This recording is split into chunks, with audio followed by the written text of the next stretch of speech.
Hola amigos, ¿cómo estáis?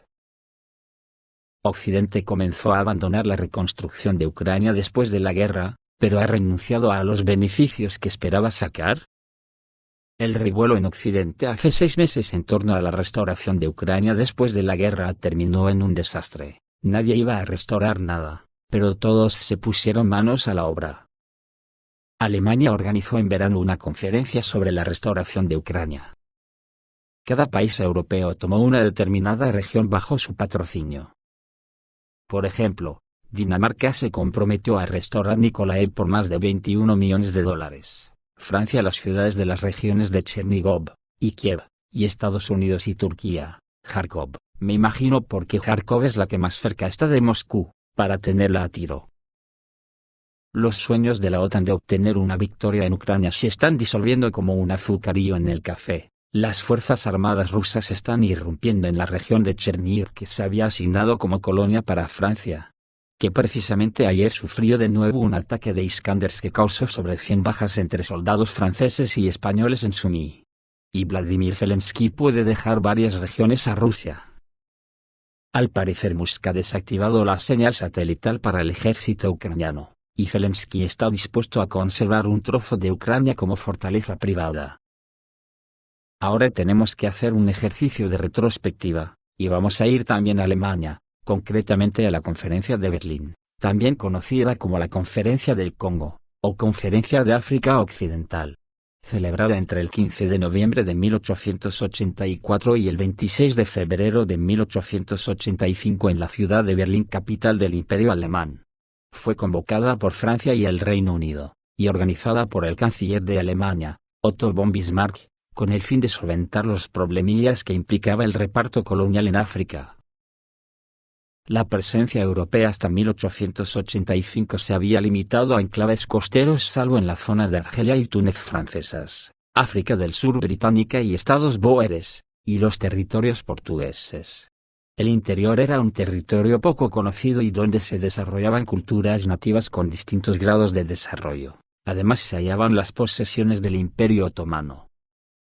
El proceso de exploración se realizó siguiendo las grandes vías fluviales, unos años después en 1888, consecuencia de aquellos que lo lograron como los territorios del Níger, que fueron explorados entre los años 1788 y 1830, la cuenca del Nilo y la región de los Grandes Lagos africanos, entre 1854 y 1859, el Zambeze, con David Livingstone, entre 1852 y 1865, y finalmente en 1884, fecha en la cual Frederick Stanley Arnott localizó su cuenca. El viaje de exploración de Henry Morton Stanley, entre 1874 y 1877, de la cuenca del río Congo, financiado conjuntamente por el periódico británico Daily Telegraph, y el estadounidense New York Herald, determinó que prácticamente todo el territorio de África fuese conocido y cartografiado detalladamente por los europeos. Como resultado, el interés de los países europeos en África aumentó considerablemente, donde el nacionalismo y el imperialismo influyeron para que diversos estados de Europa enviaran expediciones científicas y militares a territorio africano con el doble fin de conocer las posibilidades de explotación económica e instalar guarniciones y puestos comerciales que asegurasen su presencia y control efectivo antes que otros competidores. El monarca Leopoldo II de Bélgica, cumpliendo su deseo de apropiarse de las tierras en beneficio propio, contrató a Henry Morton Stanley para introducir la civilización occidental y la religión en la zona. Y Stanley regresó al Congo por mandato del rey para negociar con los jefes tribales la obtención de concesiones de terrenos. Leopoldo había formado la Asociación Internacional del Congo para explotar las riquezas de la cuenca de ese río, aunque manteniendo dicho territorio en forma de propiedad privada, y sin que dicha zona se transformara aún en posesión de Bélgica.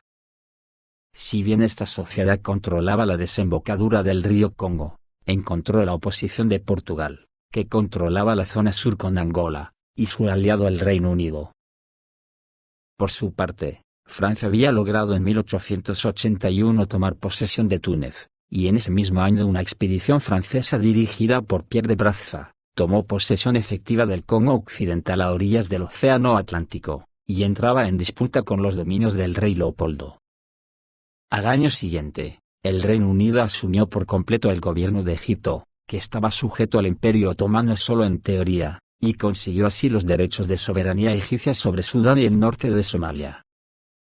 En 1884 Francia aseguró su posesión de la costa de Guinea, con lo cual resultaba evidente en Europa, que la carrera por África debía ser regulada.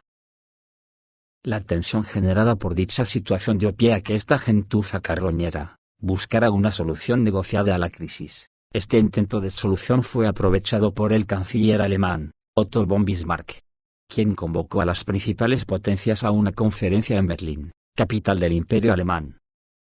La convocatoria se hacía, en palabras de Bismarck, para establecer las condiciones del desarrollo del comercio, la civilización, el bienestar moral y material africanos, pero también buscaba una norma internacional para las futuras ocupaciones del territorio africano a manos de los carroñeros colonialistas.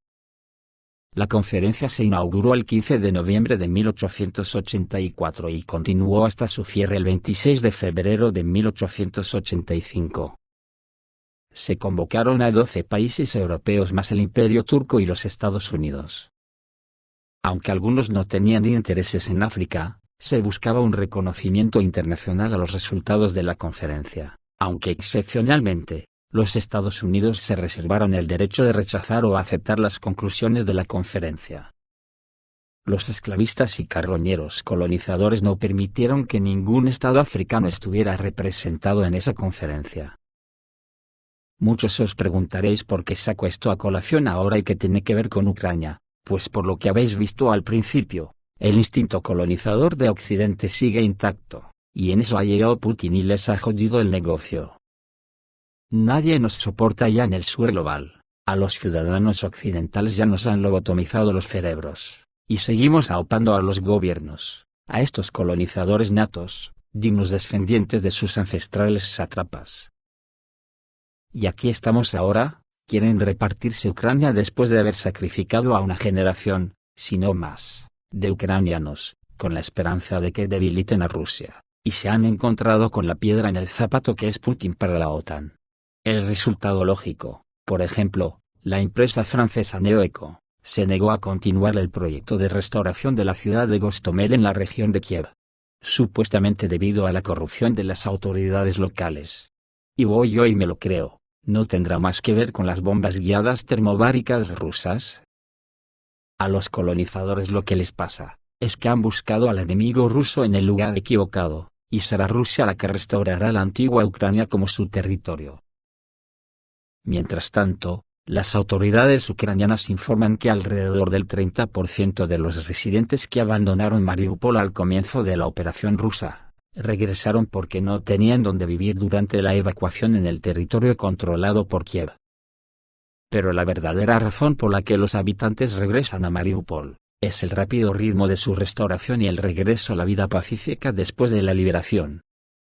Las autoridades tienen previsto restaurar todos los edificios de apartamentos de la ciudad para finales de 2024. La construcción de carreteras avanza a un ritmo igualmente impresionante. Por el momento, Mariupol se está preparando con todas sus fuerzas para el invierno y, a diferencia de Ucrania, no se prevén apagones masivos de calefacción en la ciudad. Con las cosas así, ¿qué le queda a los colonizadores para poder atracar? Evidentemente Oriente Medio, que es lo que ahora están intentando con el ejército proxy de Estados Unidos, que es el Estado de Israel. Solo que los nativos que en 1880 solo tenían lanzas para defenderse, ahora tienen ejércitos con armas de última generación, y potencias que los respaldan como Irán. Hasta el punto de que, en el mismísimo Pentágono están conmocionados por el arsenal de los hutíes de Yemen, lo que genera preocupación entre los expertos militares estadounidenses.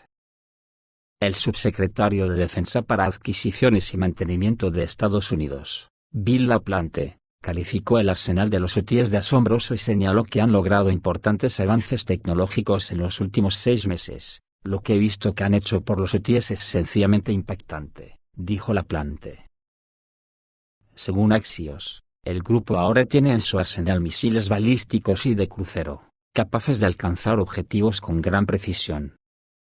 Estas armas amenazan prácticamente a todos los barcos que cruzan el Mar Rojo, incluidas las instalaciones civiles y militares. Los expertos señalan que tales acontecimientos podrían afectar gravemente a la seguridad de las rutas marítimas y comerciales de la región. Los hutíes, respaldados por Irán, están fortaleciendo su posición, lo que genera preocupación entre los países de la región y Estados Unidos. Según los analistas, un desarrollo tan rápido de su tecnología de misiles indica un importante apoyo externo y la disponibilidad de recursos para la creación de armas modernas. Si unimos esto a los acontecimientos de Ucrania, ¿qué les queda a los explotadores de la OTAN? En Ucrania los acontecimientos se están precipitando. Los grupos de sabotaje y reconocimiento de las Fuerzas Armadas rusas penetraron libremente en la región de Chernigov en Ucrania.